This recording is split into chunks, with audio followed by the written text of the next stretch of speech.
J'ai suivi des études de droit, je suis allée jusqu'au Master 2. Je connaissais le métier de greffier, je l'ai découvert en vacances, voilà, parce que c'est des métiers de l'ombre qu'on ne connaît pas. Donc j'ai rencontré une amie qui me dit si tu veux faire un stage en juridiction, ma sœur est greffier, donc à partir de là j'ai déposé une demande de stage, je suis devenue vacataire et je me suis dit je veux être greffier.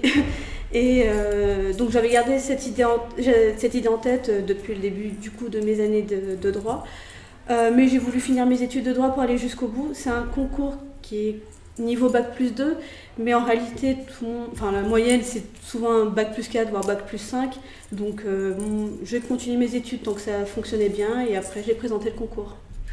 En tant que titulaire, j'ai uniquement exercé au niveau de la Cour d'appel de Rouen. Donc, j'ai exercé de service, mais pendant ma période de stage, j'ai fait des stages sur Toulouse, j'ai fait à Bobigny, j'ai fait sur Paris. Ce qui m'a motivée pour devenir greffier, c'est justement cette diversité des fonctions. On peut faire du civil, on peut faire du pénal, on peut faire de l'accueil, on peut faire du... C'est vraiment le sens du service public, renseigner, essayer de traduire au justiciable cet univers qui est assez flou et qui nous paraît inaccessible. Voilà, on a beaucoup de jargon, on a beaucoup de mots compliqués et le fait d'être là pour transmettre une information, être là en amont d'une procédure, aller aux audiences, suivre le détenu, notifier les décisions, aller jusqu'au bout d'une procédure, c'est ce qui m'a vraiment donné envie et voilà, c'est un métier au sein d'une même juridiction, on peut faire plusieurs fonctions différentes. J'ai été au pénal, à la chambre de l'instruction, et maintenant je suis secrétaire particulière de monsieur le procureur général et chef de service du parquet général, ce qui est totalement différent. C'est pas du tout des fonctions auxquelles on pense quand on va devenir greffier, mais c'est des fonctions qui existent. J'adore mon boulot. Le métier de greffier est vraiment quelque chose qui me tenait à cœur depuis mon bac. Donc c'est vraiment quelque chose que je voulais faire, donc je l'ai fait. Je suis contente et j'ai pas fini. Mais oui, en effet, d'autres perspectives s'ouvrent et d'autres perspectives qui sont accessibles, qui restent accessibles. Alors, soit on décide de s'orienter plus vers de l'administratif et faire directeur de greffe. Donc c'est vraiment un autre métier. Le juridictionnel, il y en a beaucoup moins. On fait vraiment tout ce qui est gestion des ressources humaines, budget, tout ce qui concerne la juridiction. On est en lien avec des chefs de cour qui sont au-dessus et encore plus haut avec les BOP. Des grands pôles budgétaires qui chapeautent au-delà de notre simple cour d'appel. Plus haut, il y a d'autres instances. Donc voilà, tout cet aspect administratif, on peut s'orienter vers le concours de directeur de greffe en interne, pour le coup. Donc il faut au moins avoir exercé au moins 4 ans les fonctions de greffier et présenter le concours, ce sont 2 épreuves écrites et 2 épreuves orales. Ensuite, si on veut vraiment, on se rend compte que le droit, c'est quelque chose qui nous manque, la rédaction, vraiment la procédure, on peut s'orienter vers la magistrature. De la même manière, il y a des concours en externe ou en interne, en fonction des conditions qu'on remplit. Donc des possibilités plus tard, oui, je pense que j'irai un peu plus vers la procédure, le droit me manque un peu. Je n'ai pas de journée type. On pense à faire quelque chose dans la journée et on ne finit pas par la faire et on en fait d'autres. Donc j'occupe des fonctions assez d'urgence, donc c'est vraiment de l'action publique, dès qu'il se passe un crime, un délit, des ouvertures de dossiers, des recherches de casiers judiciaires, des recherches de procédures, des transmissions à la Cour de cassation. La Cour d'appel est vraiment... nous sommes vraiment au centre entre les directives données par la chancellerie et les juridictions de première instance. Donc il faut savoir répondre en fonction des urgences à l'un ou l'autre, savoir où on en est. Donc la gestion de mails, énormément de mails, de plus en plus de mails, la gestion des dossiers, l'agenda de monsieur le procureur général, les mises en place des grosses réunions, des gros événements, avec les différentes directions, que ce soit interministère ou même avec d'autres interlocuteurs dont on n'a pas l'habitude. C'est vraiment toute cette mise en place événementielle, les mandats d'arrêt européens, c'est vraiment très varié. En étant greffier, on a des permanences des permanences, rétention administrative, hospitalisation d'office, donc, généralement les week-ends. Donc nous tournons tous les greffiers d'une juridiction tournent les week-ends. Et donc je suis amenée à aller à mes petites audiences, à être là en amont, enregistrer ma procédure, être là à l'audience, convoquer les avocats, interprètes, notifier la décision au détenu ou à la personne mise en liberté. Donc j'en ai encore je fais encore un peu de juridictionnel, un peu moins que quand j'étais à la chambre de l'instruction, mais j'en exerce toujours. Je reçois un acte qui va me saisir, où on va me contacter pour justement connaître la démarche au préalable avant de nous saisir, nos juridictions. Nous sommes saisis, j'ouvre mon dossier informatique, dossier papier ou pas, beaucoup de dossiers papier encore. Ensuite, nous faisons les convocations, donc là, parfois en lien avec le parquet général, parfois on est assez libre, parfois on connaît nos délais, donc on est autonome, on audience, on convoque les personnes. Ensuite, une fois convoqués, on met en place nos dossiers, on transmet nos procédures aux magistrats du siège et du parquet afin qu'ils puissent tous les deux étudier, donner leurs réquisitions préalables, les communiquer aux parties si besoin. Ensuite, nous allons à l'audience. Donc, on y va un peu avant pour voir les parties présentes, les absents, en fonction si on a un huissier audiencier ou pas pour nous aider. Voilà, mettre en place des visios. Parfois, on voit des détenus par visio. Ensuite, à l'issue, il y a délibéré ou pas. Donc, en fonction, on met en forme les décisions, on envoie les chapeaux à nos magistrats, on essaie de voir si, en termes de délai, on le fait en amont généralement, si dans les délais, on est bon dans nos délais. Et ensuite, on notifie nos décisions aux personnes, à toutes les parties de la procédure. Et après, on voit s'il y a un recours encore éventuel ou pas pour transmission à la Cour de cassation ou autre. Nous collaborons avec nos magistrats en communiquant beaucoup. On a des magistrats attitrés en fonction de nos services. Parfois, les magistrats tournent pendant les périodes de vacation, donc beaucoup de communication.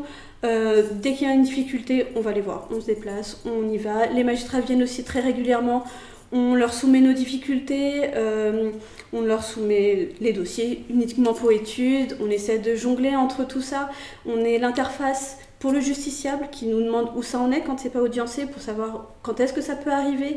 On est là pour le magistrat également. Pour envoyer les chapeaux, voir s'il y a eu des précédents dans la procédure, donc rechercher des précédents qui pourraient aider le magistrat, et nous notifions le tout, et nous restons vraiment l'interlocuteur privilégié pour l'avocat, pour les parties et pour les magistrats. On est vraiment l'interlocuteur vers lequel tout le monde se dirige. Les difficultés sont manque d'effectifs parfois.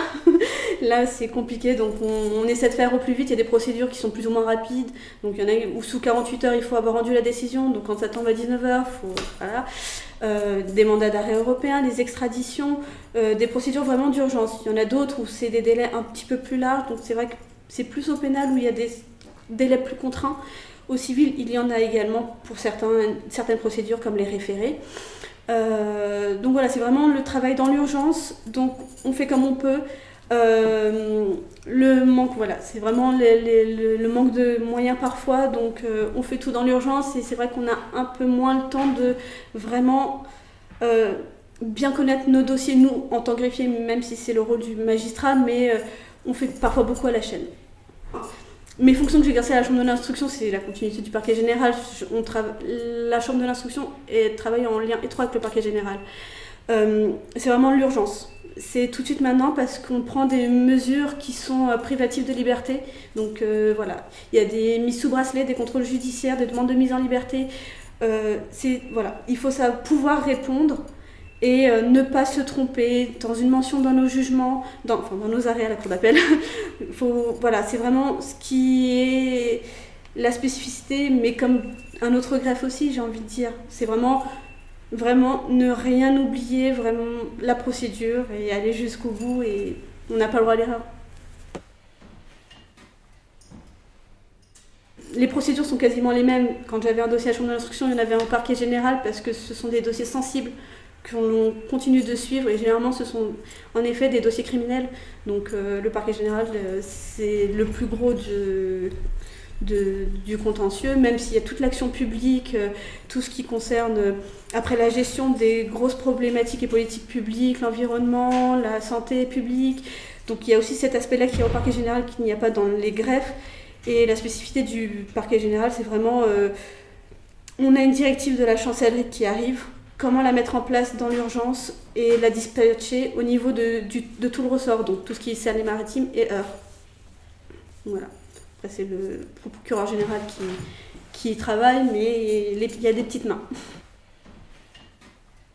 Alors ici, ça reste une petite juridiction malgré la taille. Le plus rapide, le plus efficace, c'est aller voir son collègue ou un coup de fil à la rigueur, mais ça reste à taille humaine, donc on a cette facilité d'aller voir son collègue, et c'est ce qui reste de plus efficace. Transmettre un dossier plutôt que d'attendre que ça passe par la navette ou autre. Voilà, aller voir le collègue, soumettre nos difficultés ou dire que tout va bien. Voilà, c'est ce qui reste plus simple. On utilise beaucoup les mails, enfin c'est un peu moins dans notre juridiction à notre taille, mais la chancellerie c'est que par mail, fonctionne que par mail, et nous fonctionnons et répondons beaucoup par mail. Après, on reste garant de la procédure, donc les mails, c'est un écrit, c'est une trace. Donc, quand il y a une urgence particulière ou quelque chose qui doit rester dans la procédure, voilà, le mail, c'est ce qui les soit transmis, sinon interjuridiction, mais on communique beaucoup par téléphone, de visu. Alors, justement, maintenant, on a la facilité par le mail. On travaille beaucoup par mail. On a des accès maintenant, des procédures qui faisaient des tomes et des tomes. Nous les avons maintenant en dématérialisé, juste en accès. On appelle la collègue, elle nous ouvre les droits et on a accès à toute la procédure. Ce qui nous facilite la vie, que ce soit en termes de charges à porter, que ce soit pour travailler. Après, c'est vrai que c'est plus confortable de travailler sur un dossier papier, mais pour l'urgence, pour la masse, c'est beaucoup plus simple. On essaie de faire beaucoup de dématérialiser, toutes nos procédures sont numérisées, tous mes dossiers sont numérisés, tous ceux que j'ai au parquet. C'est plus simple, une collègue appelle, elle a perdu un rapport, on lui transfère par mail et c'est fini. Voilà. Alors nous avons une greffière qui s'occupe notamment des scellés. Et donc tous les scellés, alors nos collègues nous avertissent quand les scellés arrivent. Il y a un recensement, on fait très attention à savoir si tout est bien recensé, comment c'est recensé, comment ça a été mis sous scellé. Ensuite, nous avons un local de stockage qui se trouve au rez-de-chaussée. Et en fonction des procédures et des contentieux, c'est classé par type de scellé. Également, et nous avons un logiciel où tout est recensé, les numéros de PV, tout est inscrit. Après, on a des archives aussi à Oissel. Donc voilà, il y a différentes échelles d'archives. Moi, j'ai des archives intermédiaires ici, il y a les grosses archives en bas, et après ça va au Oissel, aux archives départementales en fonction de... les archives, ça a toujours été une difficulté, et puis on a des vacataires en ce moment, ça prouve bien qu'on a un souci. On a des scellés anciens. Il y a vraiment eu, je pense, beaucoup de ménages de fait, mais oui, il y a des procédures anciennes. Mais tout comme les procédures qui durent, et les scellés restent avec, tant que tout n'est pas achevé. Alors, au sein du service des archives, nous conservons les procédures papier, les procédures qui arrivent des tribunaux de première instance, qui arrivent, sont joints à nos procédures, les scellés également. Le tout est conservé donc en fonction des procédures 5, 10, 20 ou 30 ans, et certaines sont détruites, donc de temps en temps, c'est vrai que c'est pas régulier, mais c'est de la responsabilité du directeur de greffe de faire un état, de faire des bordereaux de conservation, de destruction, de remise, et voilà. On est attaché à la juridiction ressort, à Rouen, par le fait que ce sont des juridictions à taille humaine. Donc là, de plus, on a une spécificité, c'est que la cour d'appel est dans le même bâtiment que le tribunal de grande instance, et avec la fusion du TI, donc ça va être différent, mais tout est vraiment à proximité. J'ai besoin d'une procédure d'instruction qui n'est pas numérisée pour X ou Y raison, peu importe, on va se déplacer. On traverse la cour et on va voir notre collègue. Voilà, on met des visages. On fait souvent aussi des regroupements avec nos collègues des autres juridictions, donc Évreux, Rouen, Le Havre et Dieppe, tout simplement, pour des visages sur nos collègues et pour que le contact soit plus facile. J'ai besoin d'un dossier, on arrête les formules de politesse, le vouvoiement, et on transmet et on va au plus vite pour tout le monde et que ce soit plus simple parce qu'on est, de toute façon, tout le monde s'en rend compte qu'on est toutes pareil, on est confronté aux mêmes difficultés, on a les mêmes situations face à nous et il y a une solidarité qui se met en place naturellement.